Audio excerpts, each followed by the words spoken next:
Good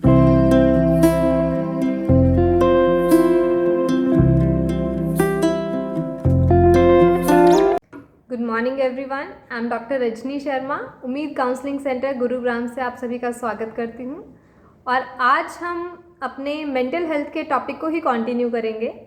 आज हम discuss करेंगे कुछ ऐसे टिप्स जो हमारे मेंटल हेल्थ को और बेहतर बना सकते हैं, उसे और इम्प्रूव कर सकते हैं।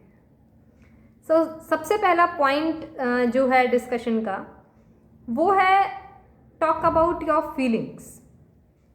हमारे मन में जो भी कुछ है, जो भी फीलिंग्स हैं, जो भी भाव हैं, चाहे वो पॉजिटिव हैं, चाहे वो नेगेटिव हैं, चाहे हम किसी से नाराज़ हैं, जो भी हमारे मन में है, हमें उसे शेयर करना चाहिए किसी भी एक ऐसे व्यक्ति के साथ जो हमारे लिए विश्वसनीय है। स्टूडेंट्स के लिए आपके पेरेंट्स भी हो सकते हैं, आपके फ्रेंड्स भी हो सकते हैं, आपके टीचर्स भी हो सकते हैं, या फिर कोई काउंसलर और साइकोलॉजिस्ट भी हो सकता है। वो कोई भी व्यक्ति हो सकता है, लेकिन ये हमारे लिए बहुत इम्पॉर्टेंट है अगर हम मानसिक तौर पर स्वस्थ और खुश रहना चाहते हैं, तो हम अपने मन के बोझ को हल्का करें। Share your feelings. Next one is keep in touch.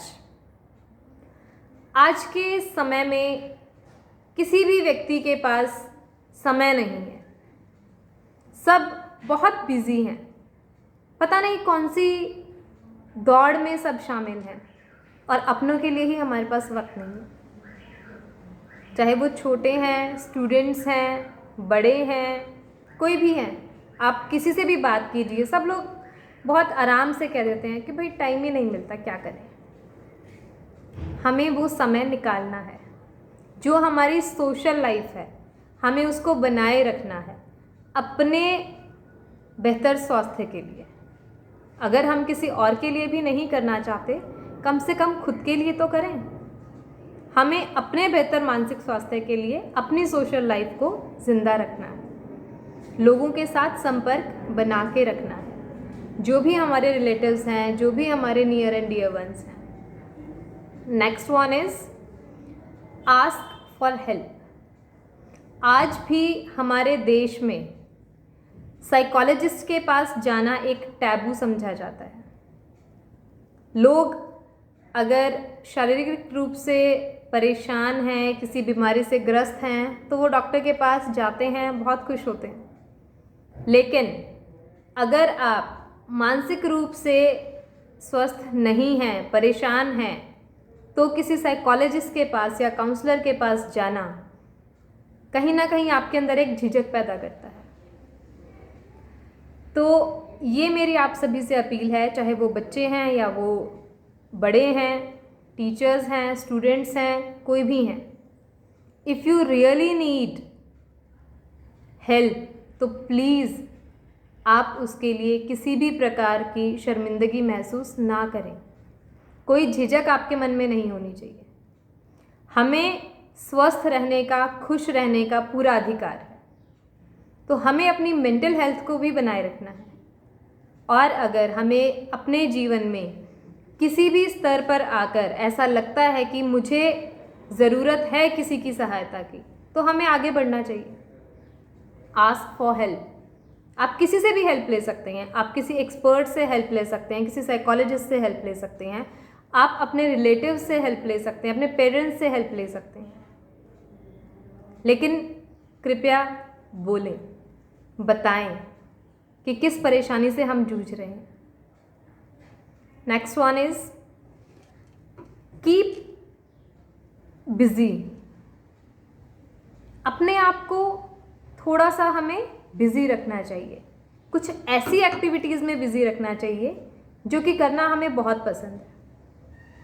हम रोज़मर्रा के अपने काम करते हैं, लेकिन हम उस काम के लिए समय नहीं निकाल पाते जो करना हमें बहुत पसंद है, और हम आज भूल गए हैं।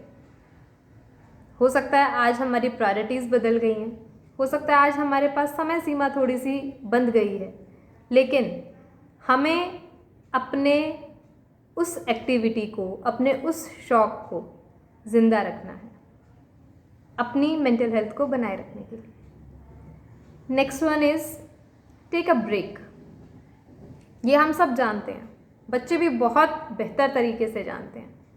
जब भी ब्रेक मिलता है किसी भी लेक्चर के बाद, किसी भी क्लास के बाद, तो बच्चे उसको बहुत इन्जॉय करते हैं। वो एक रिफ्रेशिंग एक्टिविटी होती है।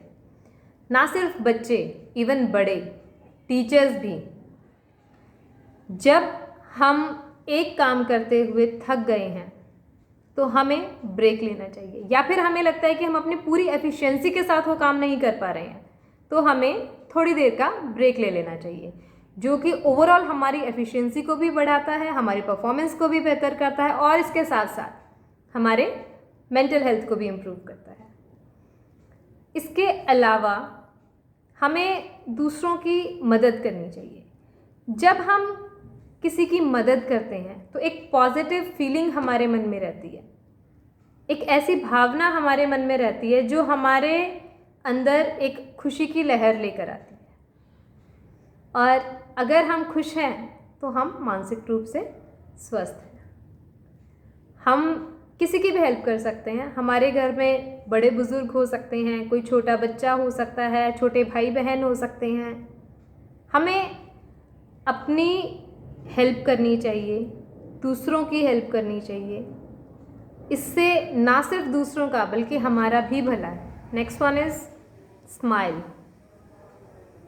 एक स्माइल अपने चेहरे पे लेके आए, ट्राई कीजिए। ये बहुत ही इंटरेस्टिंग एक्टिविटी है। आप शीशे के सामने खड़े हों और एक स्माइल अपने चेहरे पे लेके आए और फिर देखिए, आपका मन हो या ना हो, आप खुशी महसूस करेंगे।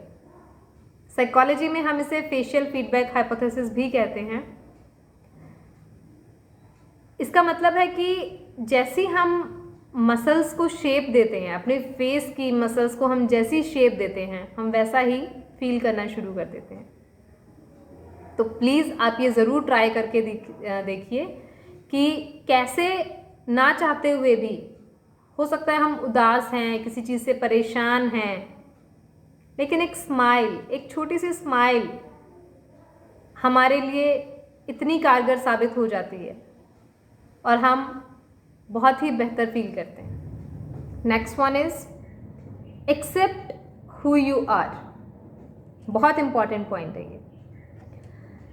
आज बहुत सारी प्रॉब्लम्स हमारे साथ इसलिए हो रही हैं क्योंकि हम अपना कंपैरिजन बहुत लोगों के साथ करने लग जाते हैं। वो स्टूडेंट्स भी हो सकते हैं। स्टूडेंट्स अपने क्लासमेट्स के साथ अपना कंपैरिजन करते हैं या फिर अपने बड़े या छोटे भाई बहन के साथ कंपैरिजन करते हैं। तो आप अपने आप को स्वीकार करें, जो भी आपकी परिस्थिति है, जो आपके अंदर क्षमताएं हैं, जो आपकी पर्सनालिटी है, एक्सेप्ट हु यू आर। अपने आप को अगर हम स्वीकार करते हैं, हम अपने आप से यदि सेटिस्फाई हैं, तो definitely it will lead our positive mental health. क्योंकि हम उन सब चीज़ों से बच जाते हैं जो हमें नेगेटिव दिशा में अपनी तरफ लेकर जा रहा है, जो हमारे अंदर कॉन्फ्लिक्ट्स पैदा कर रही हैं। तो हमें अपने आप को स्वीकार करना चाहिए। हम जिस भी परिस्थिति में हैं, जो भी हमारा व्यक्तित्व है, yes I am best and I can do anything. इसके अलावा हमें कुछ डी स्ट्रेसिंग एक्टिविटीज़ करनी चाहिए। वो डी स्ट्रेसिंग एक्टिविटीज़ कोई भी हो सकती हैं।